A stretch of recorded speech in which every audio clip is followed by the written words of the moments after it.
Students, welcome back to the virtual classroom.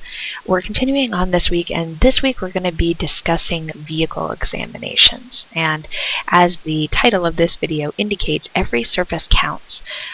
So let's go ahead and get started. So vehicles are a part of our everyday lives, right? Almost everyone has a vehicle or has access to a vehicle one way or another. And because we have become so dependent on them for our everyday activities, it's really imperative that they are examined as part of a crime scene investigation. So it really doesn't matter what type of investigation you are conducting, whether it's a homicide, rape, assault, burglary, robbery, a vehicle is most likely going to somehow be involved with your investigation. So the process of conducting a vehicle exam is very time consuming, and that's something to keep in mind because they're considered mini crime scenes, right? So they can take just as much time as an actual scene investigation. And a lot of new investigators, sometimes detectives who have not been part of these exams, don't really realize that when they get involved. So the other week I had a vehicle exam that lasted about 8 hours. I was doing a lot of different forensic examinations on it.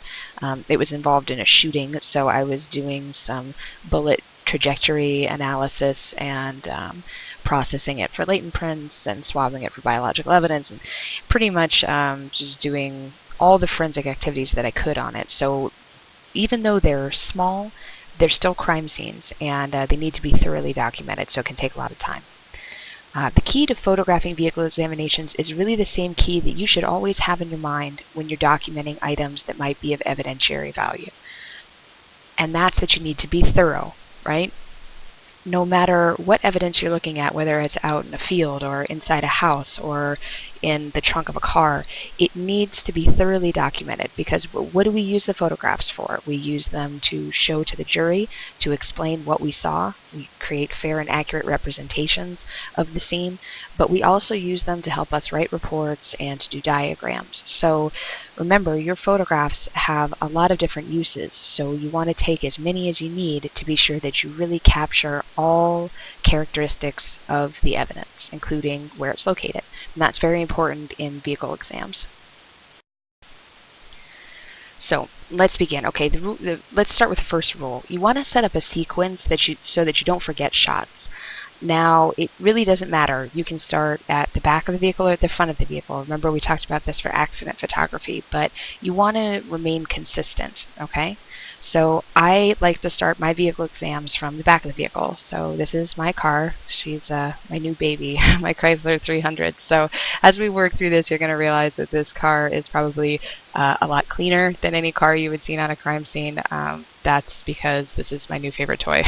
So I understand that most of the times when you're dealing with vehicle exams, it's not going to be in a pristine condition.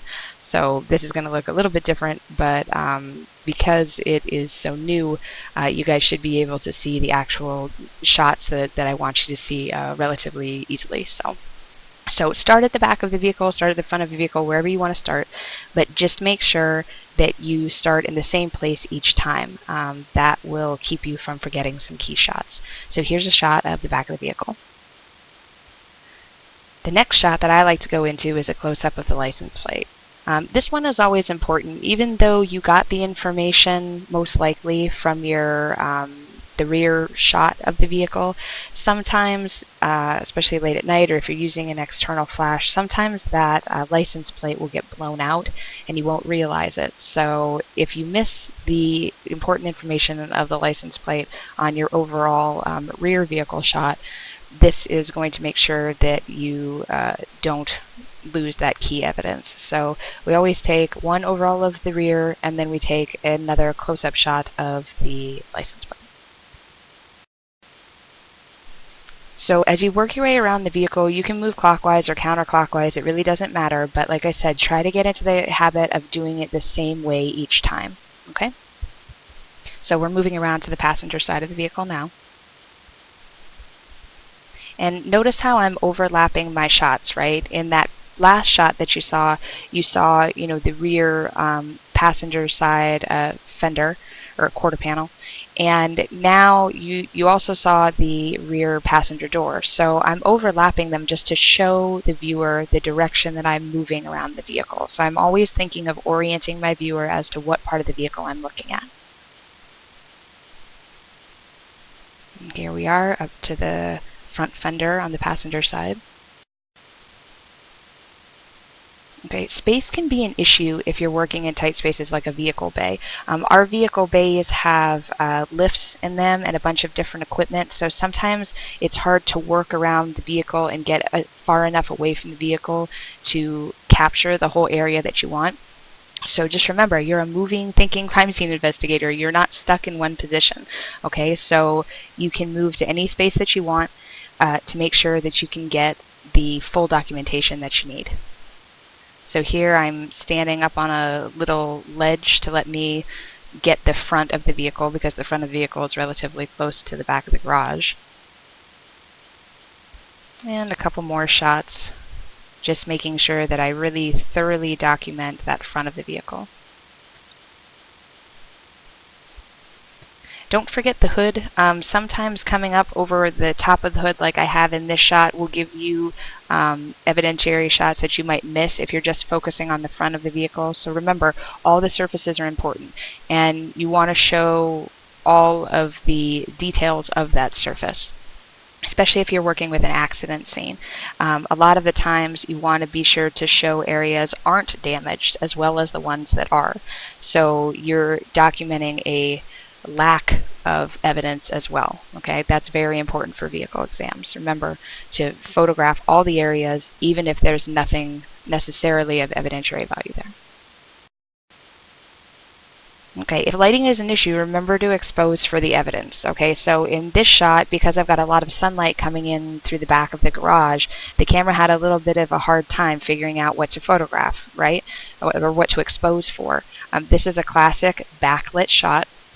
And so the first shot, that if I hadn't been thinking about this, if I just taken on auto, it would most likely expose for that background area, the outside street and the trees and everything back there. But because I know that this is an element for backlit photography, I exposed for the windshield, which is what I was interested in. So I made sure that the flash fired for the windshield. I forced it to fire. I took it off of auto flash.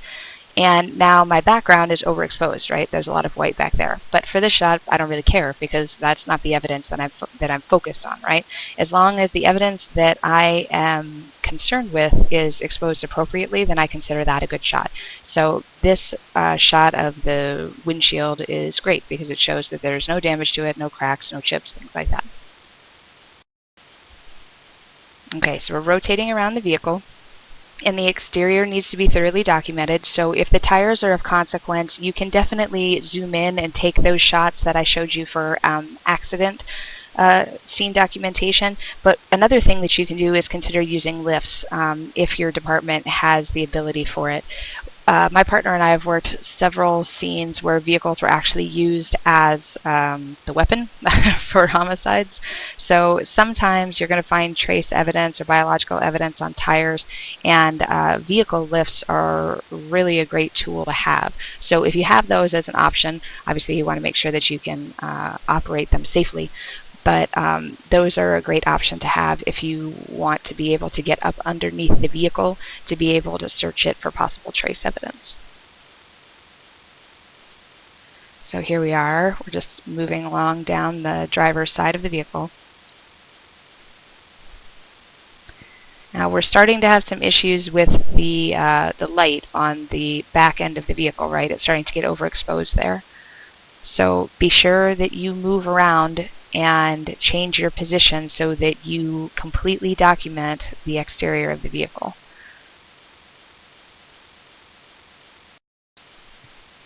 Okay, so every surface of the vehicle that could contain possible evidence has to be photographed, right? So that's all of them. You want to remember to do your door interiors. This is something that I see crime scene specialists forget a lot because they're focused on the actual body of the car.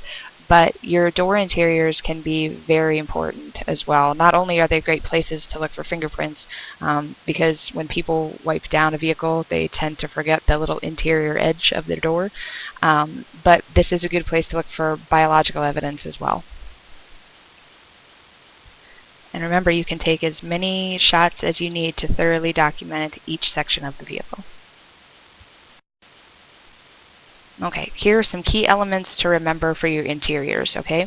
You definitely want your instrument panels, especially if it's an accident-involved vehicle. The speed odometer, sometimes if it is in a high-speed collision, what will happen is the force of that collision will force the needle of the speedometer to slap against either the dial itself or the glass of the dial or the plastic of the dial, and you'll actually be able to see a needle indicator slap to show how fast the vehicle was going when it impacted another object. So that's very important.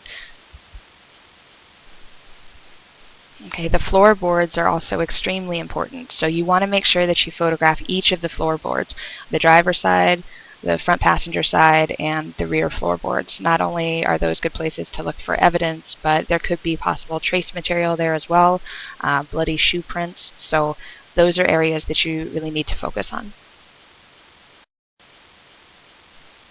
The seats, you definitely want to get your close-ups of each of the seats, and you want to be sure that you do both cushions, so the lower cushion and then the lumbar cushion. You want to be sure that you're documenting, even if there's nothing there, even if there is no, blood transfer or bullet holes, you want to show a lack of that evidence as well, right? So these are just the key elements to remember for interior photographs. So if I was just starting off as a crime scene photographer for vehicle exam, I would create a list of these key areas so that I knew I was hitting each of them as I worked through the exam. Headliners. Headliners are an extremely important area to photograph, especially if there's any kind of injury going on inside the vehicle. So if someone is shot inside the vehicle, the headliner is an area that you really need to focus on, because a lot of the times blood spatter will reach the liners of the vehicle. And again, if it's not there, you also want to document that. What I like to do is, for my headliner shot, I like to start at the driver's seat. As you saw, that's where I usually start my interior shots. So I like to do the headliner shots from the driver's side and focus all the way into the back with each shot, but you can take them from wherever you need to. And if while you're doing this you notice that, oh, here's some blood spatter over in the back passenger seat area, you can move around and you can take mid-range shots from wherever you like. But I just like to take the headliner shots from the driver's seat, mainly because that's the start of my interior shots, and I tend to not forget it when I do it from that location. Okay, so now let's talk about a review for some of you, and some of you guys might have. This might be a little bit new for. You have your overall shots of the interior of the vehicle. That's what you're working for. But when it comes to evidence shots, you have basically 3 to 4 shots that need to be taken. You have your overall, so this would be considered either an overall of the center console area of the vehicle, but it's also a mid-range of the evidence, right? That water bottle. Let's consider that water bottle evidence. So this mid-range shot is showing the evidence location to other parts of the vehicle. So from this shot you can tell where it is in relationship to the 2 front seats. You can tell where it is in relationship to the gear shift and the stereo, all of that. So this is a good mid-range shot because we know exactly where in the vehicle this bottle is located. Okay, and then you want to do a close-up of your evidence so that your viewer knows, hey, this is what I'm focusing on. So this is a good close-up shot. It doesn't fill the frame completely, but it is the appropriate shape, right? Because that bottle is more vertical than it is horizontal, so that's how the camera is held. So this is a good close-up shot of the evidence to show the viewers this is what we're focusing on. It's completely acceptable to include your evidence shots while you're documenting the overall interior, but guys, remember not to forget what you're doing, okay? Sometimes I'll see this a lot with new crime scene investigators. They'll start their interior shots, they're getting their documentation down, and then they notice a piece of evidence and they go, oh, okay, I gotta do my mid-range shots and I gotta do close-up shots, and that's fine, but don't forget what you're doing. Right? All the surfaces and compartments of the vehicle need to be photographed as is before we can go through and search the vehicle for evidence. So that's another key element that I usually remind my detectives of. When my detectives are with me on a vehicle exam and they want to get in there and start searching for things, they can, but I pretty much make them stand in a little corner until I've completely documented the vehicle as is. Because if there's evidence in there, I want to show exactly where we found it before a detective pulls it out and shows it to me and says, hey, did you photograph this yet? Okay, that's a problem. So just be sure that you're getting all of your surfaces and all of the items documented inside the vehicle before anything is moved, okay? The center console area or the armrest area is always a good place to look. A lot of the times evidence can be stashed in there if the criminal is trying to hide it quickly. Now in this shot you'll see the only thing I did was I flipped up that little coin sorter shelf. And that's fine. If you're going to move things as you photograph, that's okay as long as you have photographed it as it was before you altered it. Okay, so with this sequence of shots, we know exactly what it looked like before anything was moved. So these are good overall in situ or as-is shots. As you move through your interiors, guys, remember to reorient your viewer, okay? So when you move to a new seat area or a new location in the vehicle, just make sure that you show the viewer where you're moving to. So this is a good shot because it shows the viewer that we've now moved away from the front compartment of the vehicle and we're moving to the driver's side back end area. So what you're going to do is you're going to continue through the vehicle and make sure that all the seats and all of the doors are documented. So I'm not going to show you guys the entire vehicle, but what you're going to do is go to each of the 4 doors and do exactly what you did for the front. So you want to make sure that you photograph the interiors of the windows, interiors of the doors, the floorboards, the seats, every surface of the vehicle. So you're going to do that at each of the vehicle's doors, however many doors the vehicle has. Okay. So here are the key areas to remember.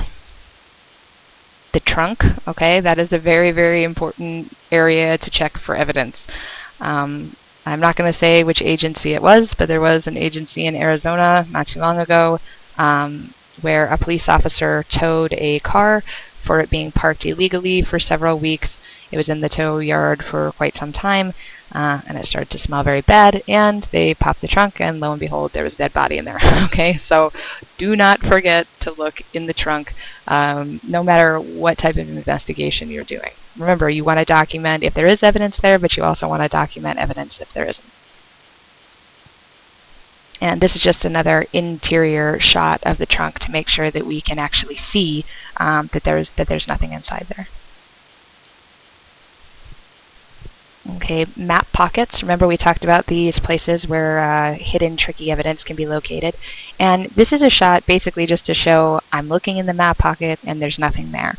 Okay, so you can kind of consider these photographs as visual notes for you, right? Because in a couple years from now, especially if you work for a big agency like I do, there's no way you're going to remember every single element of every vehicle exam that you're going to do. I've probably done over, I don't know, 30 this year, and these photographs help me as much as my notes do sometimes.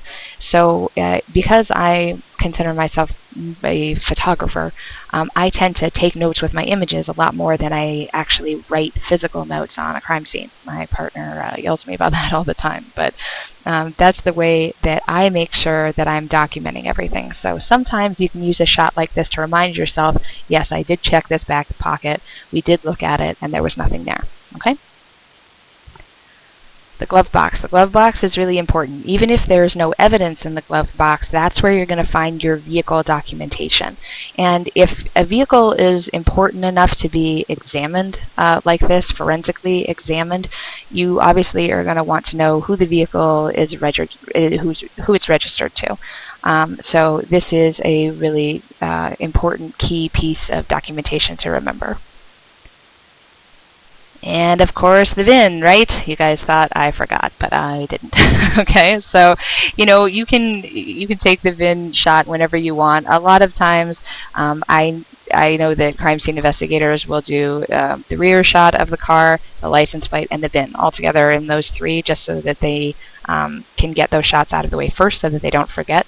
But wherever it fits in your process is fine. Just make sure that you don't forget it.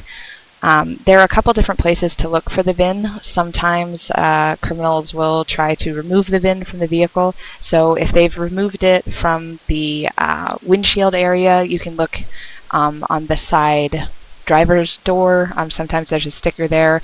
It's also in a bunch of different hidden areas in the vehicle. The engine block. I think it's on a couple of the chassis segments. I'm not really sure about that, but vehicle crime guys, especially like stolen vehicle detectives, know where all those little hidden areas are. So if you can't find it in the locations that you know it to be in, check with your department, and somebody should be able to help you find the hidden ones. Okay, so now that we've thoroughly documented the exterior and the interior of the vehicle, we're going to go on to our evidence shots, okay? And the evidence shots that you're going to take for a vehicle exam are pretty much the same evidence shots that you're going to take for any kind of crime scene documentation. And we're going to review those in a different setting in a couple weeks. So, but these evidence shots are very important no matter what scene you're working on. So we already took our overalls and our mid-ranges and our close-ups without changing anything to the scene, without adding anything to the scene, right? So the next sequence of shots is going to be the mid-range with the placard to orient the viewer. So in this shot, we're back looking in the front passenger section of the vehicle, and we're focusing in on the water bottle that we shot to begin with. And you'll see that I've added one of these little paper placards to it, and you can print these out. These are available in doc sharing for you. So this is a good mid-range shot because it's showing the viewer what we're focusing on, right? That's what we use our placards for. We use our placards to highlight pieces of evidence in the shot so the viewer knows what to look for. And this shows us that we're looking at item number 1, and it shows the location of the bottle in relationship to the surrounding parts of the vehicle, right? So this is a good mid-range shot. And here is a good close-up with the placard. Now, if you were using actual plastic placards, figure out which side is the front. Usually the front side of the placard will have a little scale attached to it. What we do in Phoenix is we make sure that we always orient the placards pointing to the front of the vehicle, and we also, on other scenes, make sure that the placards are oriented to the north if we're photographing something in a house or outside or something like that. The reason that we do that is because in shots like this, the close-up shots, you can still orient yourself to vehicle, right? Even if you didn't know, even if you didn't take that mid-range shot before or any of your overall shots, you would know just from this shot that this is most likely in the center console, and you know that to the left of this shot is the front of the vehicle, because that's how I've oriented my placard. So that's something that you can adopt. Most agencies have little protocols like that so that you can always orient yourself looking at photographs. Okay, this next shot is an altered background to show additional details. So it's obvious that we've moved the evidence now, right? Because it's now lying on a completely different background than it was before. You don't need to keep the whole placard in your shot. You can fill the frame as much as you want. I like to keep a little part of the placard just to show that we're still looking at item number 1 here. So we use these shots to show additional detail that you might not have been able to see from your close-up shots with the evidence in situ, or where it was found originally. So So for your individual work this week, you're going to be documenting your vehicle or the vehicle of a friend if you don't have one, as if you were conducting a vehicle examination. So be sure to keep a list of the shots that you need so that you can check them off as you go. And when you put your final submission together, if you want to put it into a PowerPoint, that's fantastic. That's a really easy way to compress your photographs and keep everything together in one easy area for me to look at. But remember to compress your images. So if you're going to submit a file with a whole bunch of images in it, be sure that you save them with low resolution so that you don't have to wait forever as you upload them to the Dropbox. Okay, as always guys, I'm here if you have any questions, so email me if you need any further help. Okay, see you in the classroom.